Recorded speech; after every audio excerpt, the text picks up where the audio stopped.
bonsoir et bienvenue au flash de 18h sur la RTB. Les députés du groupe parlementaire MPP, le parti majoritaire, sont réunis à Kaya pour leur première journée parlementaire de 2017. La mise en œuvre du PNDES, le plan national du développement économique et social, est au centre des réflexions de ces journées prévues pour durer 72 heures. L'ouverture des travaux a connu la participation des autres groupes parlementaires de la 7e législature. Le président du Faso et son épouse ont offert hier dans la soirée un dîner au festivalier de la 25e édition du FESPACO. La soirée a connu la participation de plusieurs célébrités du cinéma africain. Un dîner pour leur souhaiter la bienvenue, mais aussi pour leur rendre hommage pour leur participation à cette édition du FESPACO.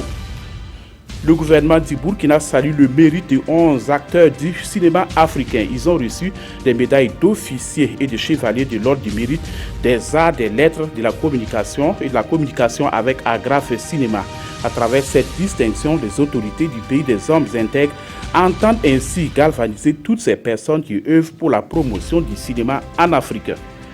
Suite aux plaintes formulées par la population au sujet de la hausse des prix des denrées telles que le pain, les responsables en charge du commerce ont animé une conférence de presse ce matin. Selon ces derniers, c'est la disparition sur le marché du pain de 180 grammes de 130 francs au profit de la baguette de 200 francs vendue présentement à 150 francs sur le marché qui pose problème. Sur la question, des pourparlers sont prévus cet après-midi entre les autorités gouvernementales et la Fédération nationale des boulangers afin de trouver des solutions à cette situation, rassurent les animateurs de la conférence. À cette 25e édition du FESPACO, il y aura un prix spécial Félix Houphouët-Boigny du Conseil de l'Entente.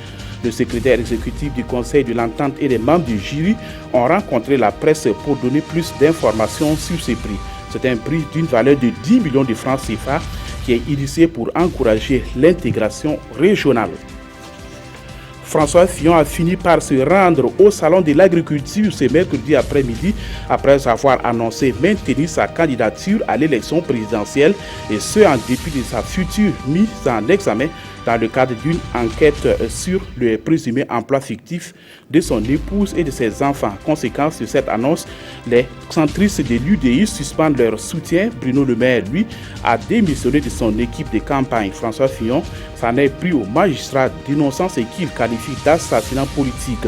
D'après des récents sondages, Fillon perdrait sa place au second tour au profit d'Emmanuel Macron. Fin de ce flash, merci d'avoir suivi. Passez une excellente soirée en compagnie des programmes de la RTB.